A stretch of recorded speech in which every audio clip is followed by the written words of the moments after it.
Pessoal, não vamos esquecer de acionar o sino. Olá, combatentes do canal Arte da Guerra. O nosso vídeo de hoje é sobre o F-35. Eu convidei o Ricardo Nunes, que vocês já conhecem aqui da resenha que ele fez sobre os combates aéreos entre Índia e Paquistão na Caxemira, né? E eu escrevi para ele, falei, Ricardo, faz um trabalho aí, uma apresentação geral do projeto para desmistificar muita coisa que anda circulando aí na internet. Fez um material excelente que acabou rendendo 3 vídeos, então vocês vão ver a primeira parte agora.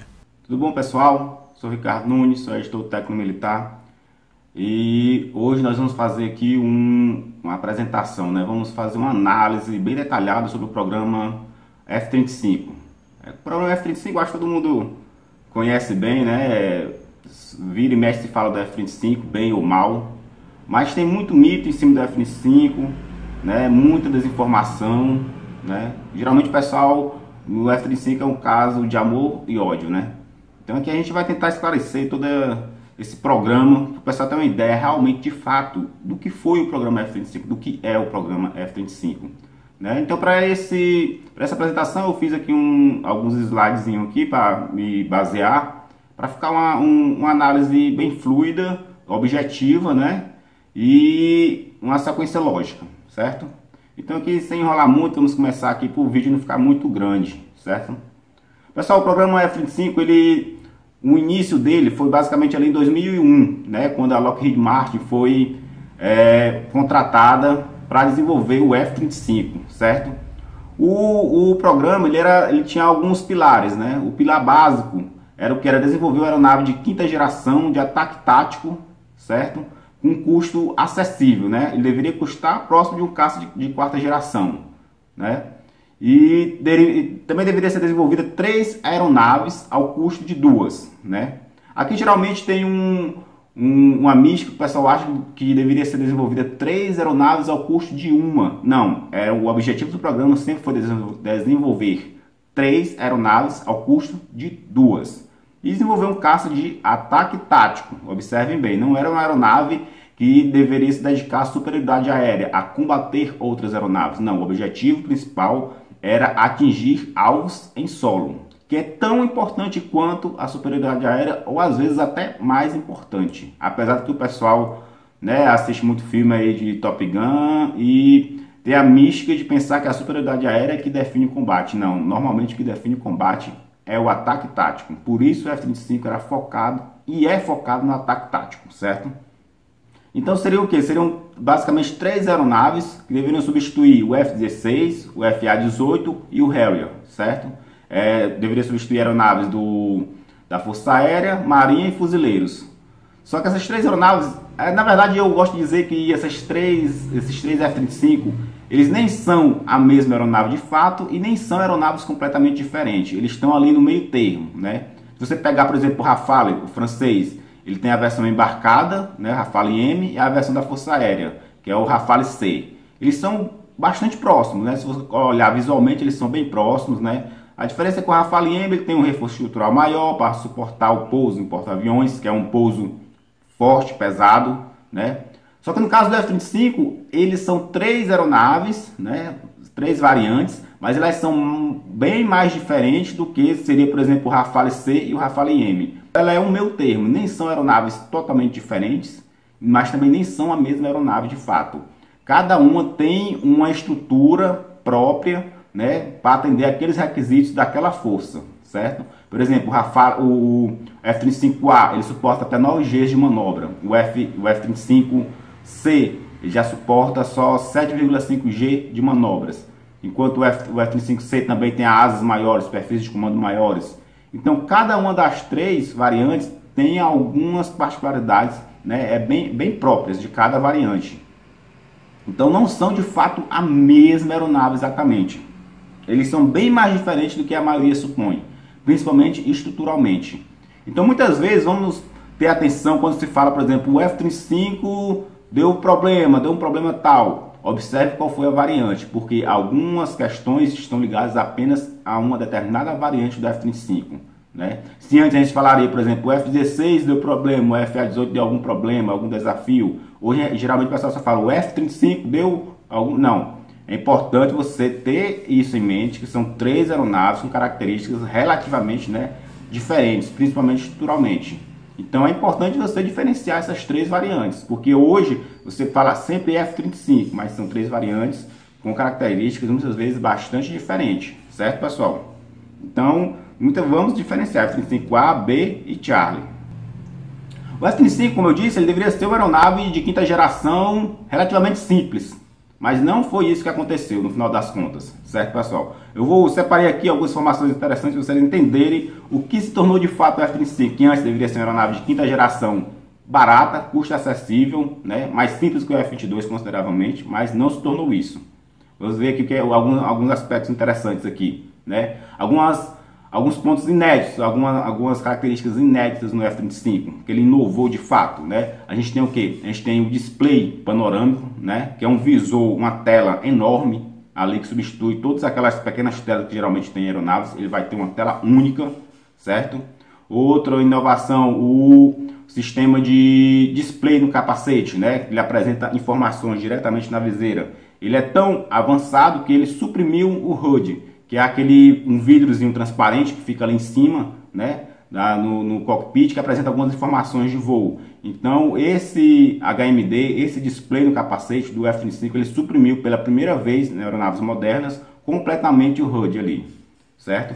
E outra inovação dele é o DAS, que é um conjunto de câmeras infravermelhos ao redor da aeronave que formam imagens em 360 graus. O piloto F-35 ele o tempo todo está vendo tudo que acontece ao redor dele ali por imagens infravermelhas, por 6 câmeras espalhadas ao redor da aeronave. Isso também foi algo inédito.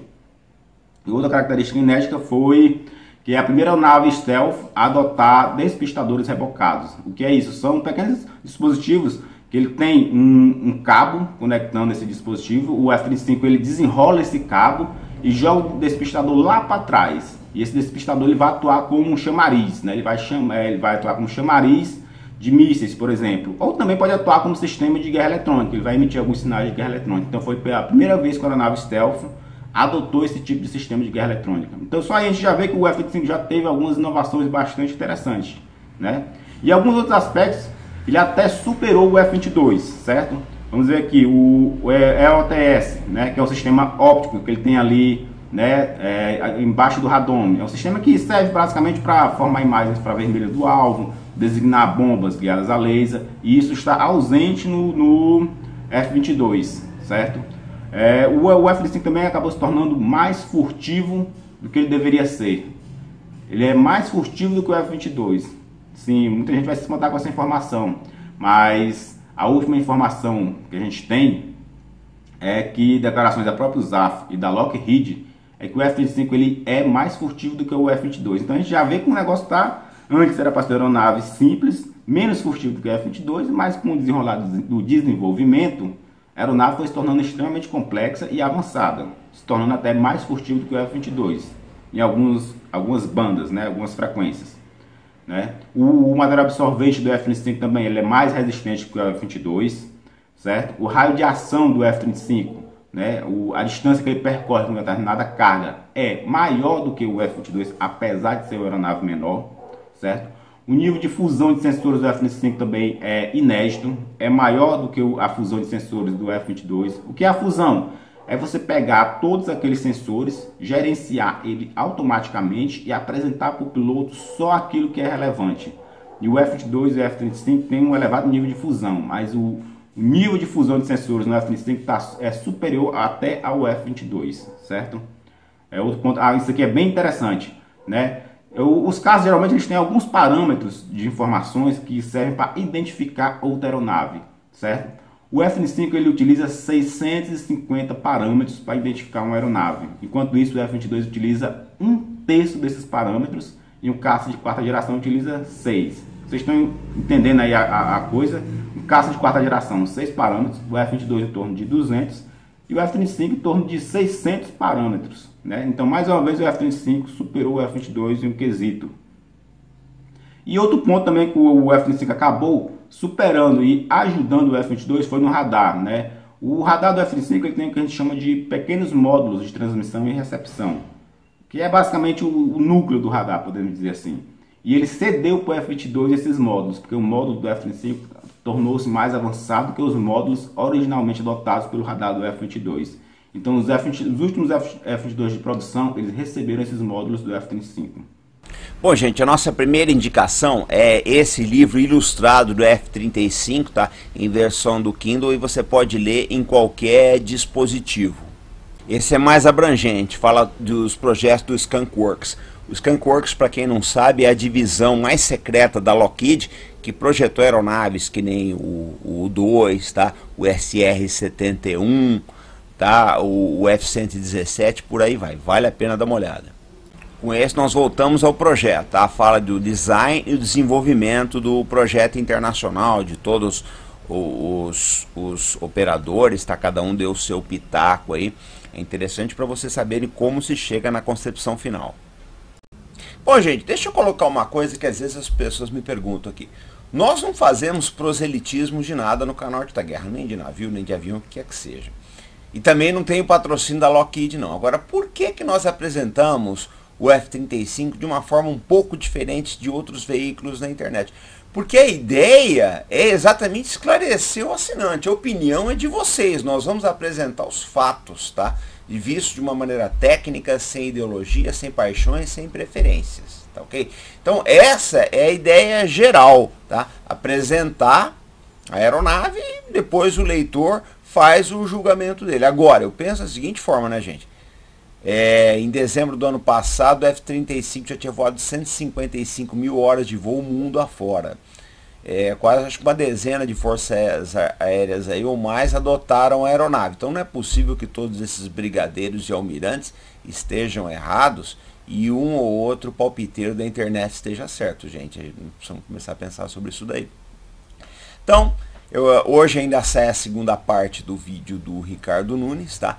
E nós vamos, hoje sai a segunda parte da minha entrevista também no canal da V-Unit. Então eu vou deixar vocês aí, tá? Com o trailer da entrevista. Quem viu a primeira achou muito legal. Vamos lá, vocês dão uma olhada aí, tá? Eu vou deixar aí os links também do site do canal do Ricardo Nunes. E vai ter o link para o canal do Vini, onde vai ter a segunda parte da minha entrevista hoje. Nós voltamos amanhã, sábado também, tá? Com a nossa live. Sempre com responsabilidade, compromisso e fé no Brasil, pessoal. Até mais.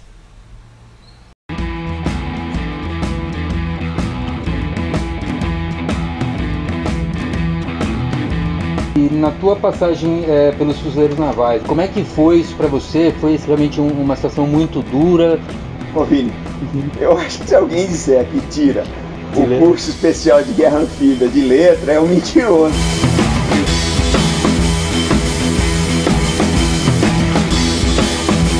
A gente chegava no local, estava voando tranquilo, daí Polícia batia nas costas. Ei, fulano, pane, onde é que você vai jogar isso aqui? E você tinha que ir até o final. Ah, então tá bom, aí apertei na tudo. Era do comando. Entra o meu imediato na polícia.